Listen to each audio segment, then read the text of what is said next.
Thank you all so much for being here. I know there's so much to see and do, and I really appreciate you coming to take the time to hear me speak a little bit about Flourish.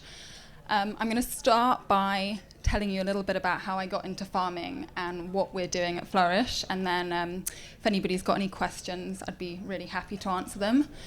And after I've spoken, there's the filming of a trailer for a documentary about the soil and farmers who are doing things like me. So please stay on if you're keen to see a bit more about that. So I grew up on a farm but had very little interest in agriculture growing up. And when I was 21, I moved to the United States to study regenerative agriculture. And the university that I went to was in North Carolina, in the southern Appalachian Mountains. And I'm not sure if anyone here has been to that area before, but it is breathtakingly beautiful.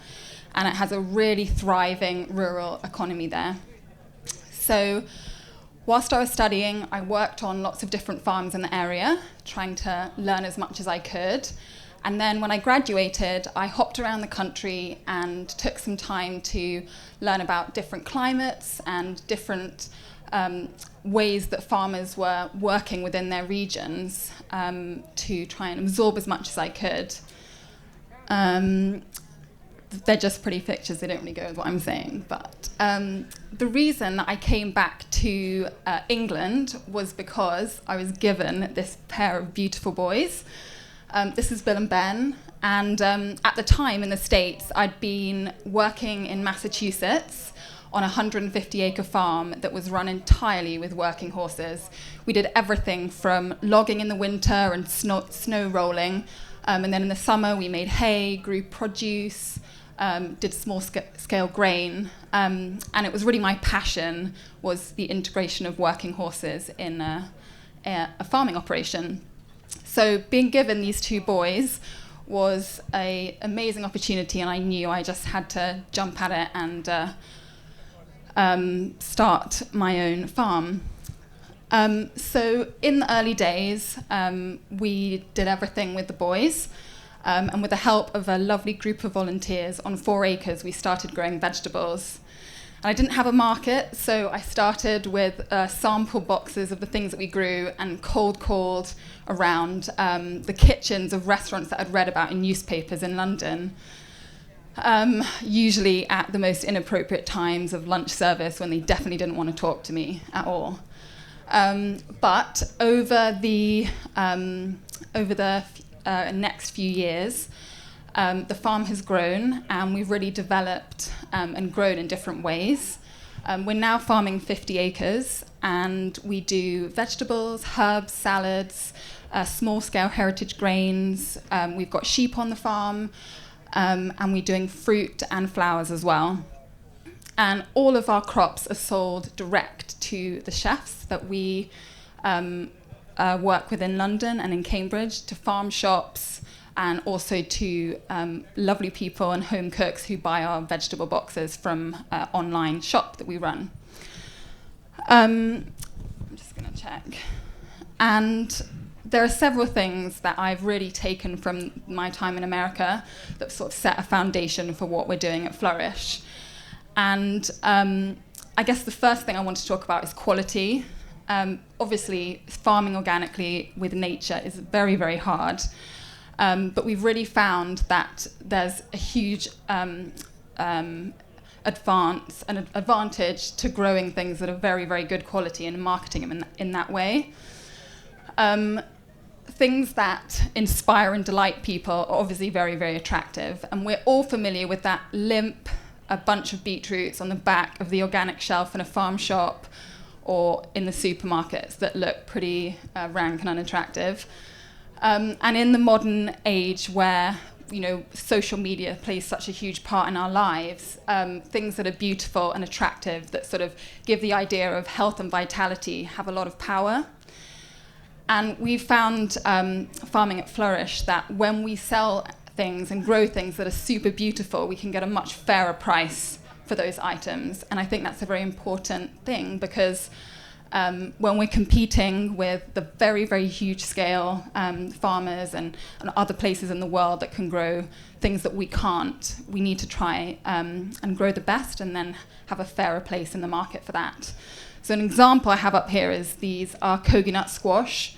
They were bred in America for really, truly exceptional flavor. And we have a rather ridiculous process when we harvest them of hand washing each one, hand polishing each one, curing it on shelves in our barns for several months before we sell them, which might make it sound like it's definitely not economically viable to do them. But we found that there's such a huge demand that we often sell out of these squash just within a few hours of sort of opening them up to our chefs. So I think there's a lot to be said for trying to grow things and have that competitive edge on the market. Another thing that, of course, is really, really important on any farm is diversity. And that was very apparent in the farms I saw in America, that they had such a huge variety of different things that were growing together on a farm. For us, because we direct sell all of our crops, the more we have means that we can be a one-stop shop for our customers, whether they're chefs or people who just love cooking. And so our huge variety that we try and grow and supply all year round means that people will continue to be loyal to us and continue to keep that relationship going, which of course is hard in the winter, but we're doing our best to kind of build our winter selection as well. Another thing, here we can see some of the fields with all the stuff growing. Another thing that I also wanted to talk about is the idea of selling direct to the people who are going to be consuming them. For farmers, most people like to just be on their farms, be working on their tractors, be with their land, and I'm definitely one of those people. However, the extra time and effort it goes to having very, very close relationships with the people that are going to buy the food, I see has a huge amount of values. I think one of the main things is that idea of expectations and having realistic expectations. When you have that close connection, there can be a lot more education and sharing of ideas in terms of why things change throughout the year, why you may have a crop failure or something, and what quality really means. Every time we begin a relationship with one of our restaurants, we invite the whole team, both front and back of house, to come and visit the farm. We give them a delicious lunch with all the stuff that we grow on the farm, and then we walk them around and explain them through the process of growing all the crops that we supply, how the flavor changes throughout the year, why we choose the varieties that we do, and why it makes us different to other people that are going to be, growing peppers, for example. And we've seen that can build, again, that loyal bond between customers and farmers, and it's really, really important. Another thing that I think is a huge benefit of selling directly to one's customers is that you can help mitigate waste. So I'm sure most of you know about the challenges we have with seconds products, especially if you're organically growing. Maybe there's a few carrot root flies that have gone in and nibbled your parsnips, making them, unsellable in sort of many of the modern streams of how one gets one's crop to market. Or possibly an earwig has nibbled the bottom of your beautiful aubergines that you've spent months cultivating.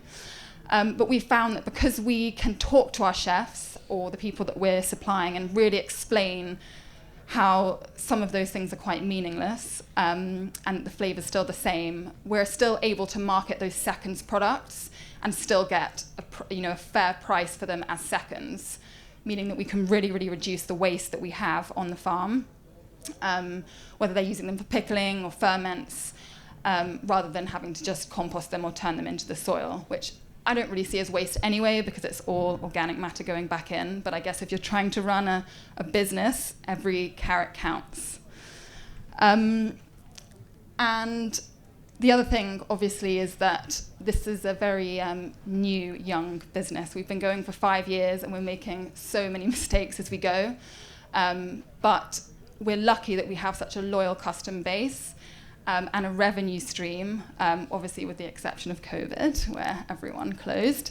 But it means that we have the freedom and the support there to experiment with varieties, with farming techniques, and to try and sort of push the boundaries in terms of what one can do on a small piece of land and really maximize what one can grow and produce and sell.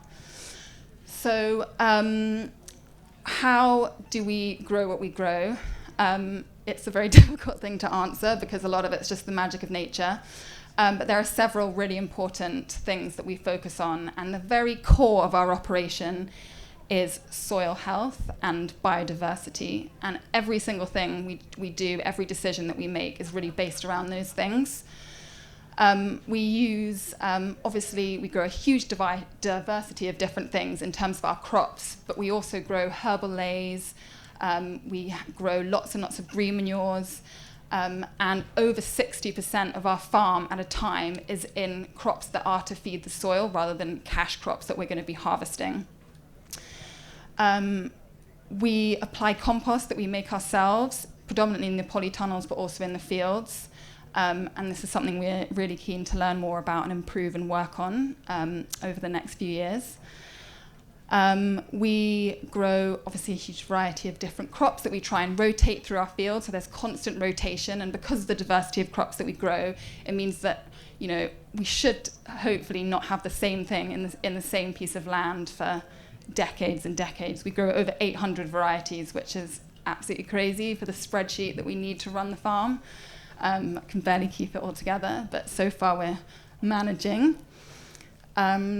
We do, here's an example of some of the pollinator alleyways that we do around the farm to try and really encourage wildlife and build the reserves for wildlife around our crop fields. Some of the sheep we have grazing, we've collaborated with a local shepherd, so we have been very fortunate to not have the labor or need to give the labor required to look after the livestock, so it's kind of a win-win for both sides there.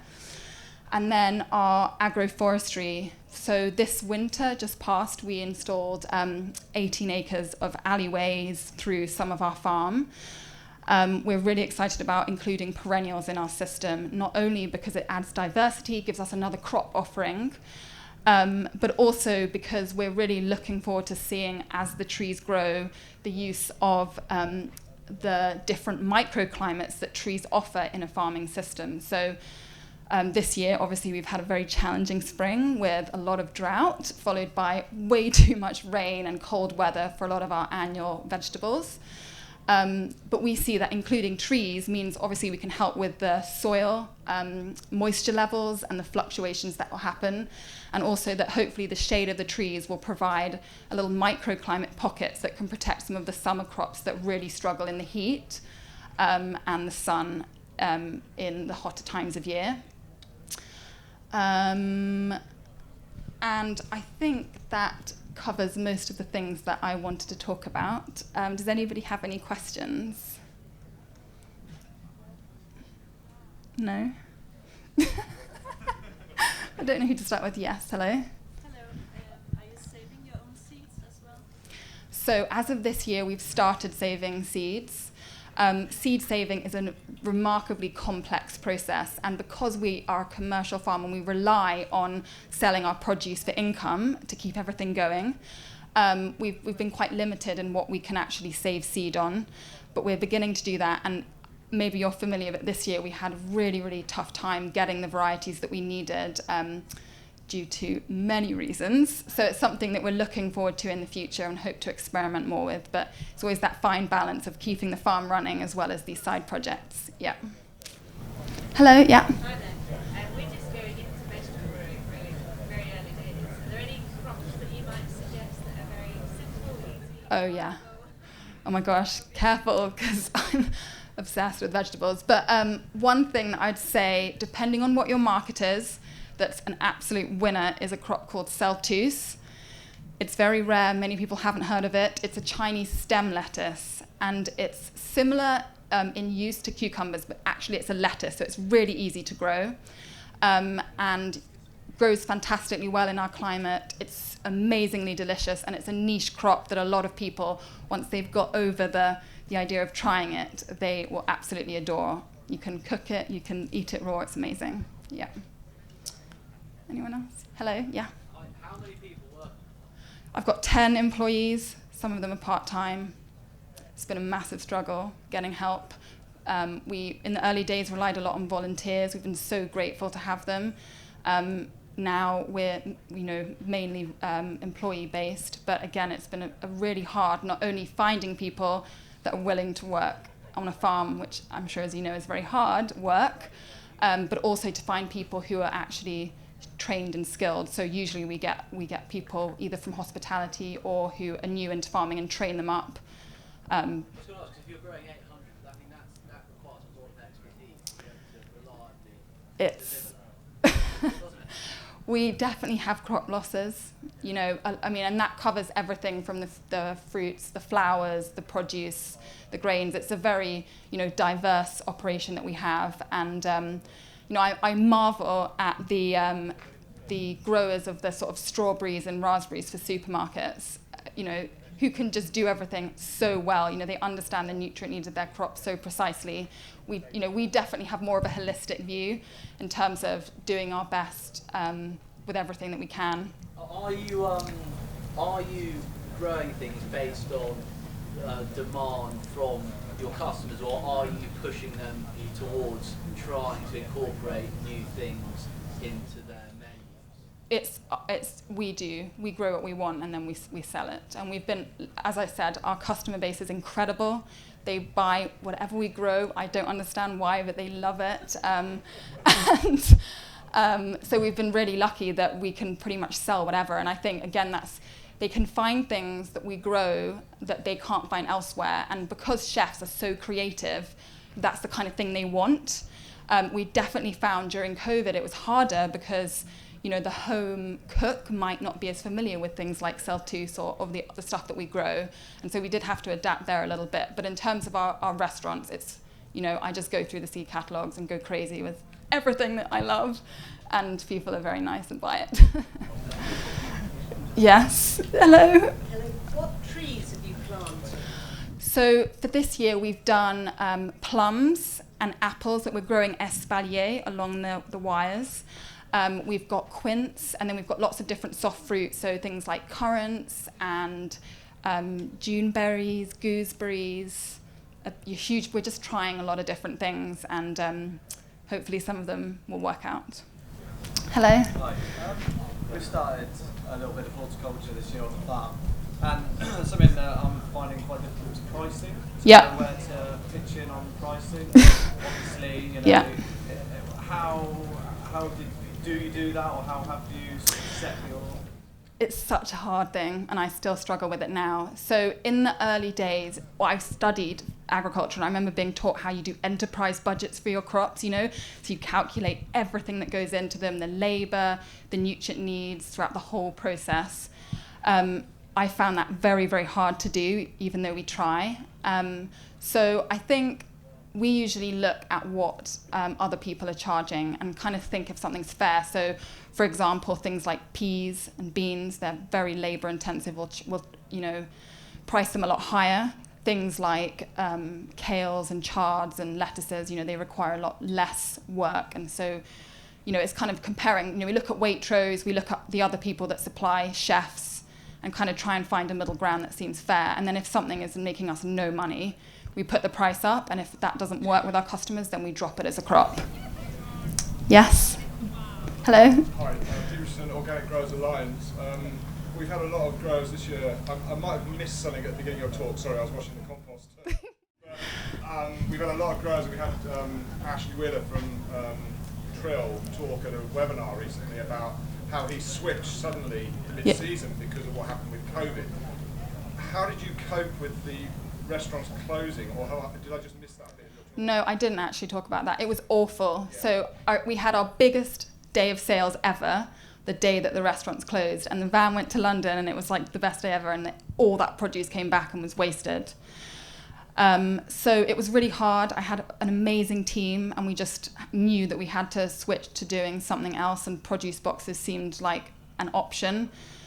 Just tried to build an online shop, and the hardest thing for us was that we had such a variety of crops and such unusual things that people at home at the time were wanting tomatoes in April, and that just is not what happens in the UK. So the education part's really important, and that close relationship with the farm, so that people understand why things are the way they are.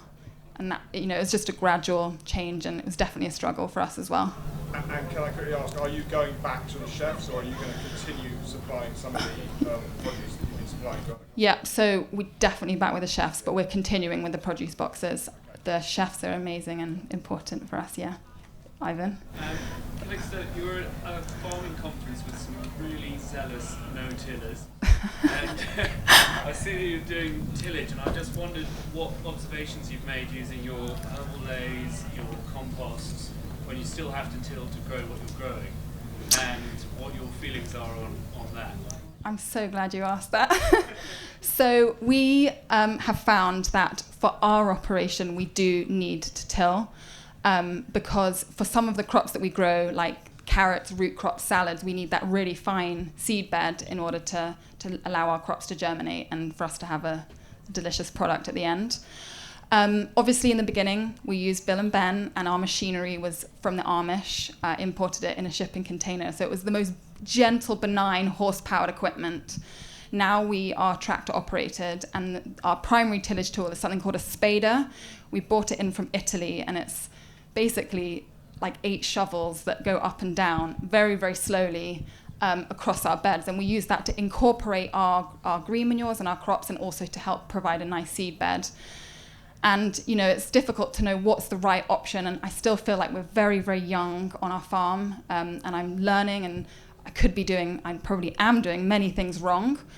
But we found that using the spader and, the growing of the green manures definitely outweighs the fact that we till, in our experience so far. But who knows, in 10 years I could be saying something else. Yeah. Hello, yeah?